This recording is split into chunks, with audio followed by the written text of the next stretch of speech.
Hello नमस्कार, स्वागत आहे तुमचं आजच्या नवीन व्हिडिओमध्ये। तर बघा, खूप दिवसांनी आज आमच्याकडे अशा प्रकारे पाऊस पडला, त्यामुळे चहाची आठवण झाली आणि त्याचबरोबर काहीतरी चमचमीत खाण्याची पण इच्छा झाली।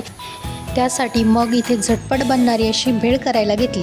तर इथे बघा, मी भेळसाठी विकत भेटणारा बालाजीचा जो शेव मुरमुराचा पॅकेट आहे ते इथे घेतलेला आहे। त्याचबरोबर आपलं फरसाण, बारीक चिरलेला कांदा, बारीक चिरलेला टोमॅटो आणि खूप सारी बारीक चिरलेली कोथिंबीर इथे घेतलेली आहे आणि थोडेसे भाजलेले शेंगदाणे ते मी घेतलेले आहेत। तर आता हे सर्व आपल्याला एका बाउलमध्ये काढून घ्यायचं। आता इथे मी शेव मुरमुराचं पॅकेट काढून घेते। आता इथे यावरती आपल्याला टाकायचं आहे फरसाण, तुम्ही कोणत्याही प्रकारचं फरसाण वापरू शकता। त्यानंतर यावरती आपल्याला टाकायचं आहे टोमॅटो, कांदा आणि कोथिंबीर। थोडीशी कोथिंबीर मी बाजूला ठेवलेली आहे वरतून टाकण्यासाठी। आता हे सर्व टाकल्यानंतर आपल्याला मस्तपैकी मिक्स करून घ्यायचं आहे। तुम्हाला जर शेंगदाणे यामध्ये टाकायला आवडत असतील तर टाका, नसेल तर स्किप केलं तरी चालेल। आता बघा, हे सर्व मस्तपैकी मिक्स करून घ्यायचं आहे।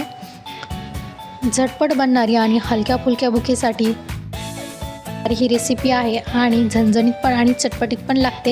एकदा नक्की करून पहा। आता इथे आपली भेळ झालेली आहे, तर मी एकदा एक डिशमध्ये काढून घेते आणि यावरतून थोडीशी कोथिंबीर आणि आपली बारीक शेव यावरती टाकून घेतलेली आहे।